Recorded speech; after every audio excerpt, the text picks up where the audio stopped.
Good day, folks. Thank you so much for joining me today on the Financial Education Channel. I am Jeremy, and as always, my goal is to provide free and easy financial education to the entire world, so please subscribe. Today we're going to talk about this upcoming presidential race, and we're going to talk about which candidate is best for the economy. Now, I'm not going to give my bias. I'm just going to tell you the number one thing each of them talks about the most as far as what will affect the economy the best.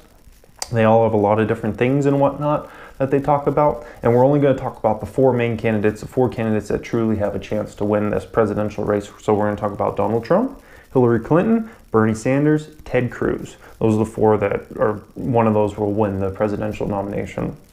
So first, let's go ahead and start with Ted Cruz. His main plan is to cut taxes on individuals down to about 10% and cut taxes on corporations down to about 16%. The reason he thinks that will work and people that are with him think that will work is they figure that the taxes will be cut so much that people will have a lot more money in their pocket to go out and spend at businesses, and they're not paying as much in taxes. And that'll be a great thing, and the economy will grow like crazy. People are just going to be spending money versus paying the government money in taxes. Detractors say that's never going to work because we have this exploding deficit already. If we cut taxes down more, the uplift from spending will not cover the losses in tax revenue from the government. And then he also wants to expand military. So those people say, how are you going to expand military? Then you're cutting down taxes. The deficit's just going to grow enormously. So those are both sides of the coin.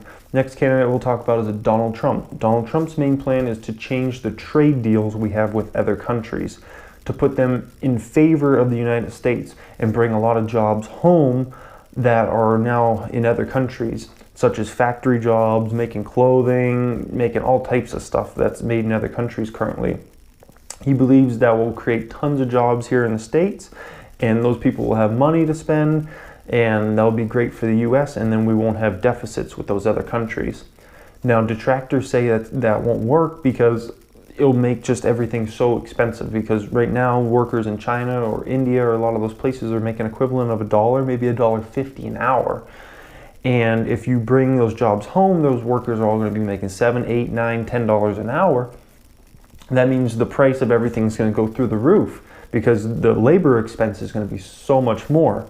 So kind of both sides of it there. Next candidate we'll talk about is Bernie Sanders. Bernie Sanders' main plan is to raise minimum wage up to $15 an hour versus I think it's around $7.25 currently.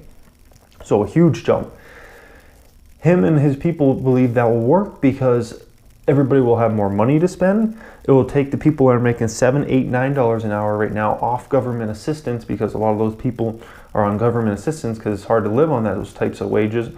And everybody that's making around 15 bucks an hour right now will then be making $20, $25 an hour, and it will just expand the economy and everybody will have a living wage. Now, detractors say that won't work because basically what you'll have is you'll have hyperinflation. The price of everything will go up because labor costs will go up. Also, a lot of businesses will go out of business because they're not going to be able to afford $15 per hour. So, you know, both sides playing it there. Hillary Clinton, she doesn't really have one specific thing she always calls out that we need to do as far as the economy, but she always tries to play the Obama card and say, you know, compare herself to Obama and a lot of his things. So she might do things a teeny bit different than Obama, but she's going to do a lot of the same stuff. So if you think the economy is good right now under Obama and you think that's the way it should keep going, then Hillary Clinton might be your candidate. However, if you think the U.S. can do a lot better than what we're doing right now, then she probably won't be, because their plans are going to be all very similar to Obama. I hope this explained in the easiest way possible the candidates' number one plans as far as the economy goes. Look up their plans more into depth because they have a lot more things. I just talked about the main points they get across every time they have debates and whatnot. I thank you so much for watching, guys. Please remember to subscribe and have a great day.